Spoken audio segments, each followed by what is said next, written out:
এই ভিডিওটা একটু দেখুন, টাইলসের উপর সুন্দর একটা ডিজাইন করতেছে, যা সত্যি আমার কাছে চমৎকার লেগেছে এবং আমি প্রথমবার দেখতেছি যে টাইলসের উপরে এভাবে ডিজাইন করা যায় বা এভাবে ডিজাইন করে। আপনিও যদি এটা আমার মতো প্রথমবার দেখে থাকেন তাহলে ভিডিওটা শেয়ার করে অন্যকে দেখার সুযোগ করে দিবেন।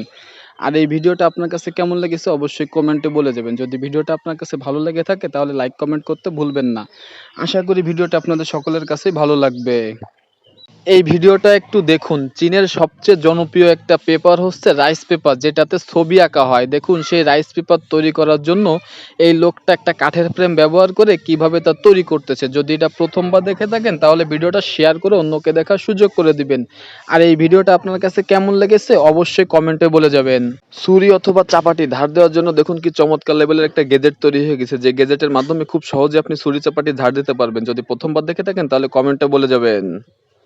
এই ওয়াটার জেট মেশিনটার কাজ দেখুন, ভারী ভারী জিনিস অর্থাৎ পাথর সহ অন্যান্য জিনিস কাটার জন্য কি চমৎকার লেভেলের একটা মেশিন, যা সত্যি আমার কাছে অসাধারণ লেগেছে। এই মেশিনের মাধ্যমে আপনি কিন্তু খুব সহজে চাইলেই কিন্তু যে কোনো ডিজাইন করতে পারবেন ভারী জিনিসের উপরে। এই ভিডিওটা একটু দেখুন। শপিং ব্যাগ কিন্তু আমরা সবাই চিনি, কিন্তু শপিং ব্যাগ কিভাবে বানায় তা হয়তো আমরা অনেকেই জানি না। যারা জানেন না তারা দেখে নিন। ভিডিওটা ভালো লাগলে শেয়ার করে অন্যকে দেখার সুযোগ করে দিবেন। প্লাস্টার করার জন্য দেখুন কি চমৎকার লেভেলের একটা গেজেট তৈরি হয়ে গেছে, যে গেজেটের মাধ্যমে খুব সহজেই আপনি প্লাস্টার করতে পারবেন, যা সত্যি অসাধারণ লেগেছে আমার কাছে।